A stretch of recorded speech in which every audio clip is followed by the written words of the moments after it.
All participants in this episode were interviewed remotely during the COVID-19 pandemic.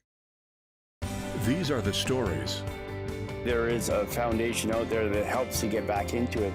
of organizations making a difference. What really limits our ability to do something is people's imagination. And empowering others across Canada. When I get into that sledge, I'm free, man. I'm playing hockey. It's a great organization and it's worth supporting. In our community.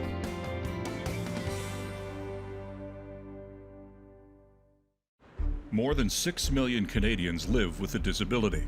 As Canada's economy was suddenly shutting down due to COVID-19, an 11-member group of volunteers were banding together to advise government at the federal level regarding the mounting pandemic-related issues facing Canada's disability community. The group would become known as the COVID-19 Disability Advisory Group, or CDAG. Karen Murphy, a self-employed deaf-blind woman from Durham, Ontario, was impacted by the sudden lockdown, which all but shut down her local pet care business. Walking, catching business. During COVID-19, I have no business. More people working at home now. They don't need me. By mid-March, schools were closing across the country, and students relying on any number of adaptations were now in many ways on their own. Itel Hudakor is blind.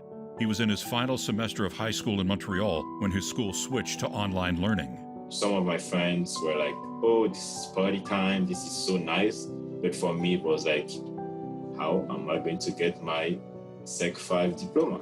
The healthcare system was possibly hit the hardest, with surgeries being canceled and entire wards blocked off to prepare for the anticipated outbreak that could potentially overwhelm the system. Audrey Cole from Smiths Falls, Ontario, is a single 92-year-old mother to her son Ian, an adult male with a severe intellectual disability and Down syndrome. When Ian entered the hospital system in the spring for an emergency surgery that resulted in him being admitted, Audrey was not allowed to be with her son. I asked if I could sit in the waiting room and they said no. And that was disastrous because nobody would understand. He doesn't speak, he doesn't vocalize. For many in the disability community, there was a growing fear and frustration. To some, it felt as though their needs weren't being seen as important and were being overlooked or ignored completely. The government just wasn't hearing the voice of the Canadian Association or other disability organizations. I mean, it wasn't doing anything.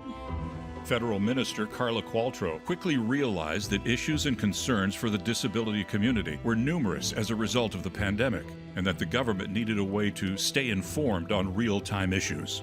By late January, the pandemic was hitting other countries. We saw what was going down, and what we saw from the disability perspective was people weren't able to access services, people weren't able to get health care, they weren't being properly informed. As a result, Minister Qualtrough mobilized to form the COVID-19 Disability Advisory Group. This group of volunteers from across the country were tasked to advise the government on the most impactful ways to help the disability community during the evolving pandemic. The group became known as CDAG. What I wanted was Canadians with disabilities to see themselves in our responses. And I wanted to, at the same time, have an on-the-ground perspective. Barriers people were facing, the discrimination they were facing, to just give me a no-holds-barred, unvarnished advice and perspective as we all figured this all out together. Diane Bergeron, president of CNIB Guide Dogs, is one of the 11 members of CDAG. We started realizing very quickly that there's been systemic barriers in this country that were there before, but suddenly they came to the forefront, and we now realize that they need to be fixed as quickly as possible. While the initial school closures in March were expected to last a couple of weeks as a result of COVID-19, millions of students across the country would quickly find out they would not be returning to class anytime soon. For the first 2 weeks, I was hoping like, okay, we are going to go back to school, everything is going to be normal again, and we will be able to prepare the end of the year, the exams, and everything will be fine. By late spring, it became apparent in many provinces that school closures would continue until the end of the year, forcing students to continue their studies from home. But for students with a disability, this created a number of barriers. My adaptations in terms of books, crafts, was sent to an adaptation center, and they were able to provide me with the braille books and the tactile graphs and everything.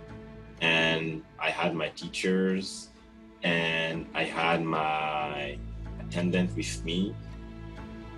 Pandemic has changed this process in a sense that these times one-on-one I had with the attendant or the teacher to make me understand the visual aspect of the courses was gone. The education department provides equipment for students to use in the classroom, and several students use the same device. And suddenly everybody was saying, okay, now we're going to do online learning. But how many of those online learning platforms were actually accessible for students who are blind or partially sighted? And then the piece of equipment that they used at school is still at school, because you can't just take it home because it was shared between several students. For Karen Murphy, her quality of life is impacted both professionally and personally. Not only had her small business all but shut down, but her support workers' hours were cut way back, which had a huge impact on her way of life. Before COVID-19, I have 5 hours of intervention a day, 5 days a week. In March and April, my hours been cut down to 2 to 3 hours a week. And with all the new rules pertaining to COVID-19, such as keeping 6 feet apart and directional arrows on the floor telling you which way to go, Karen is unable to leave the house on her own. If I'm by myself, I would not know. I just cannot see it. I need somebody to tell me which way to go. CDAG member Diane Bergeron is legally blind and knows firsthand what many visually impaired people are experiencing throughout this pandemic. As soon as COVID hit, it became reality to me that I could no longer independently go places. My dog doesn't see people standing 6 feet apart as a lineup. She would take me directly to the door. So now I have to deal with keeping myself 6 feet away from other people who may or may not speak and make noise. So I don't know if they're even there. So I felt more blind than I ever have before. All across the country, the disability community faces new barriers due to the invasion of COVID-19. In many instances, the support that allowed them to live with independence and dignity had diminished or disappeared. Before COVID, I'll be working, I go to the mall, keep myself busy. And then with COVID, I'm home, kind of lonely. It's through not-for-profit organizations that provide most, if not all, the supports for the disabled community. But with fundraising at an all-time low, these services were being cut drastically down from all sides. Krista Carr, Executive Vice President of the Canadian Association of Community Living and one of the members of CDAG. April to June is a huge time for fundraising for many nonprofits across the country. So we just saw the not-for-profit sector itself struggling. So we all faced as organizations this great concern that we were going to end up not being able to provide the supports that we need to. Food banks, some of them had to close completely. People were not donating food. And if they were donating food, there was all kinds of questions about whether or not it was safe, access to programs and services, whether that was transporting people from one place to another, being able to do errands for them or get groceries for them. We were looking at what services were no longer available that people were relying on that were threatening not only a comfortable way of life, but actually their independence. We know historically at best, governments have leaned on the duty to accommodate. So the idea that we know we have to take your needs into account, we're going to build or design something, and then after the fact, we're going to figure out how you fit in. And I didn't want that. It was a real learning experience for everybody being in the situation that we were in. When the world first started to become aware of COVID-19, the focus was on the hospitals and how they would be able to handle such an outbreak. For the disability community, there was a grave concern at the ground level that they may not get the same opportunity to be cared for as an able-bodied person. Everybody had to be triaged. Who gets the ventilator? Who doesn't get the ventilator? And so that was a big issue that we saw in the community coming forward, a big fear that people had. If they got sick, where would they end up in that triage line? Our community will return after the break.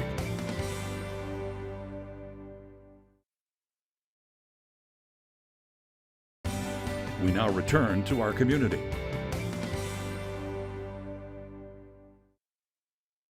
As Canada shut down during the COVID-19 pandemic, nobody was left untouched by the effects that effectively locking down the country had on life. As difficult as the pandemic is on average Canadians, the issues facing the disability community were compounded. Federal Minister Carla Qualtrough, who is Canada's Minister of Employment, Workforce and Disability Inclusion, took it upon herself to quickly assemble an advisory group known as CDAG to not only make sure the needs of the disability community were not only heard, but had the opportunity to be acted upon.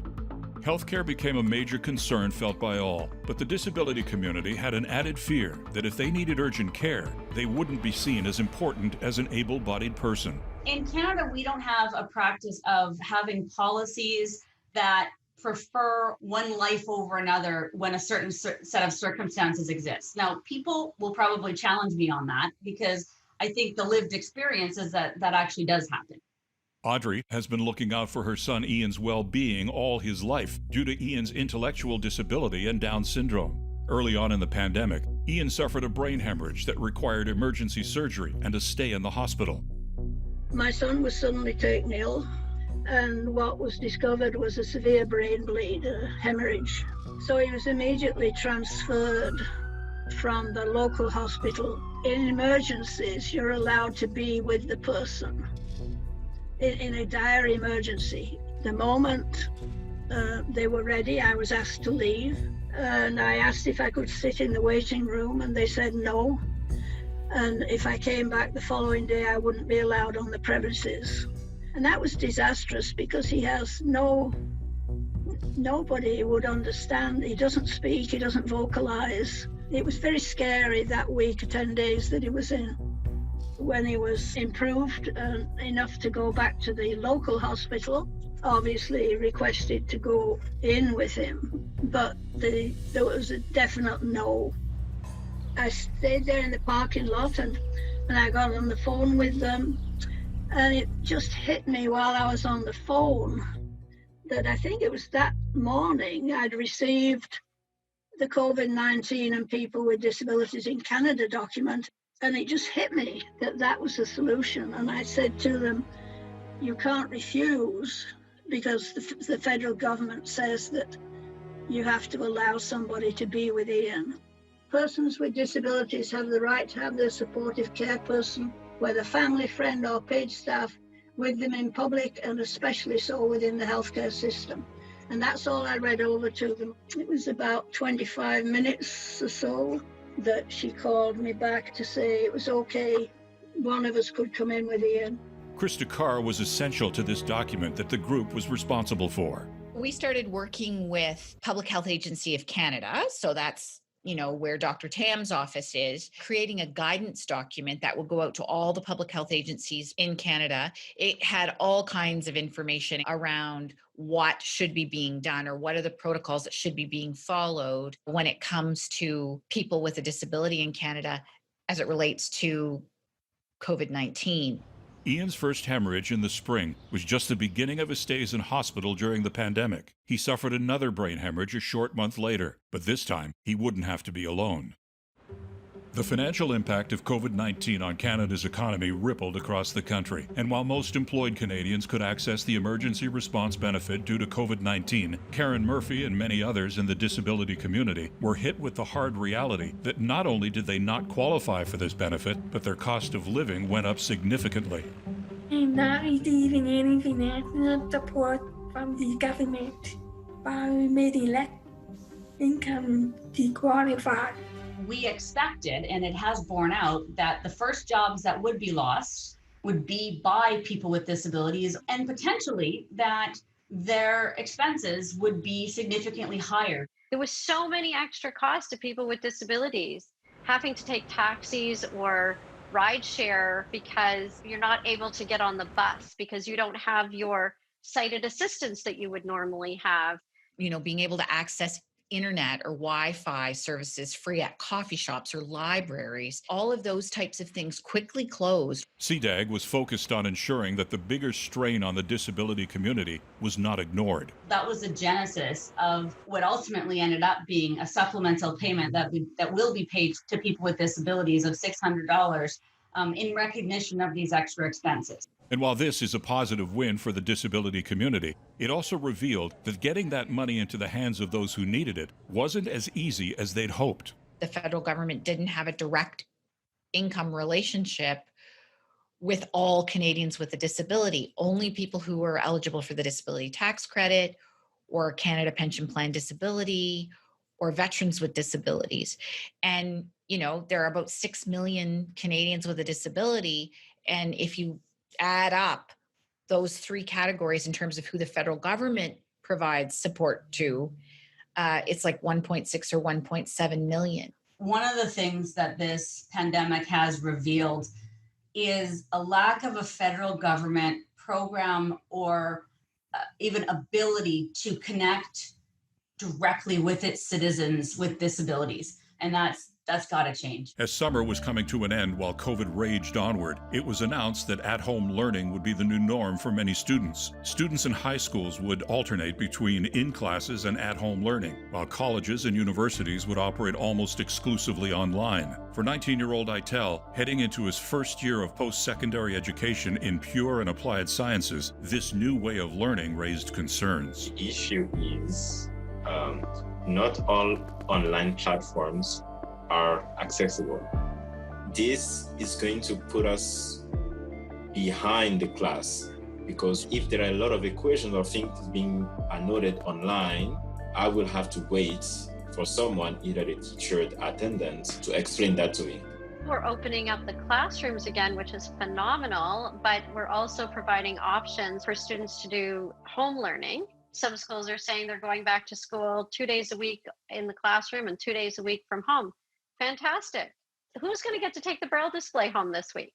The only thing I don't want to see is to have my grades being decreased because of all these adaptations that are not accessible. One of the issues that CDAG looked at early on in the pandemic centered around masks. For most of the population, donning a mask is nothing more than a small inconvenience. But for deaf or deafblind people, it can be extremely isolating. The inability to see facial expressions or lip read creates a barrier. The call for clear masks has resulted in some progress, but remains an ongoing issue. So people who are deaf or deafblind suddenly were being cut off very significantly from being able to communicate with a lot of people and understanding what people were saying. Our community will return after the break.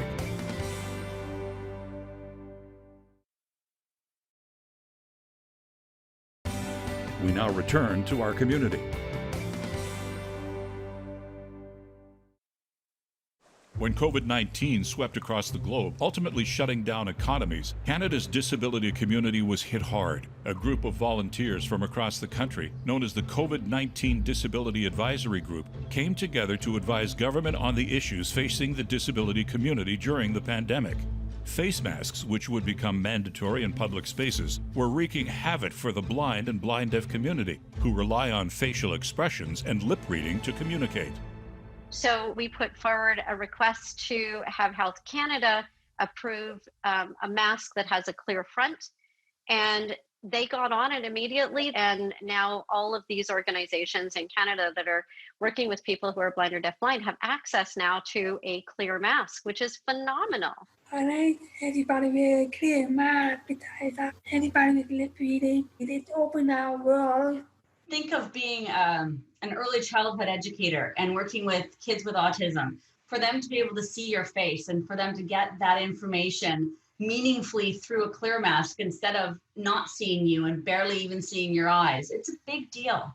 It's like it's foggy, correct, foggy, able lip reading. While the pandemic has pulled focus on the topic of clear masks and other systemic barriers for the disability community, there have been some instances where people's lives changed for the better. Audrey's son Ian lives on his own with the help of a nonprofit organization called Community Involvement Legacy Homes, and typically has many support workers coming in and out to help him live independently. That's one way that the pandemic has been good. The agency that provides his care was very quick to set up 24-hour shifts. It's worked beautifully.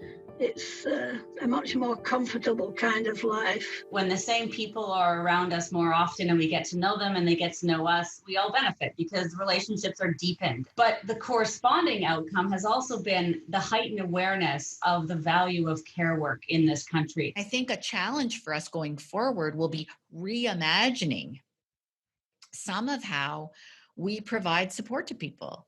And, what can we learn from this? Out of the ashes rises the phoenix. The work done by the COVID-19 Disability Advisory Group has impacted the disability community across the country. Already, their ideas and results have brought to light how a small group of individuals can affect government at the national level. I know our government is doing a good job. The only thing I can add is to keep being open-minded, to find different ways to help us achieve what we must in our lives. I really commend Minister Qualtrough for pulling this advisory group together as quickly as she did. And I think that all of us that are in the disability community should be thankful that we have a champion sitting in cabinet at government, because I'm not sure where we would be had that not been in place. For me, the biggest success of the advisory group is just having us there caused government to ensure that they had people with disabilities on their mind on a regular basis. We weren't actually implementing anything, but we were influencing what was happening at government because of our presence. And I think that was hugely successful. I actually think that other governments of all levels and even within other departments can really look to this as a model of inclusive decision making and policy development, because as much as I would have tried to do well by people with disabilities on my own during this crisis, I have made better decisions and the government has been better served by having the CDAG at the table. 100%. Producer, director, writer Laura Lilly. Production manager Carol Aishelman. Camera operator A.V. Popolo. Editor Elise Rice. Narrator Jim Van Horn. Post supervisor Martin Paraga. Colorist Martin Paraga. Post audio Jax Creative. Production accountant Martin Saxton. Legal advisor Allison Weiss. Insurance broker Front Row Insurance Diane Konechny. Coordinating producer Jennifer Johnson. Consulting producer Colette Vosberg. Regional content specialist Karen McGee. Integrated described video specialist Ron Rickford. Director production Karen I. Director programming Brian Perdue. VP programming and production John Melville. President and CEO David Arrington. Summerhill Media Inc. Produced with the participation of Canada Media Fund. Copyright 2021. Accessible Media Inc.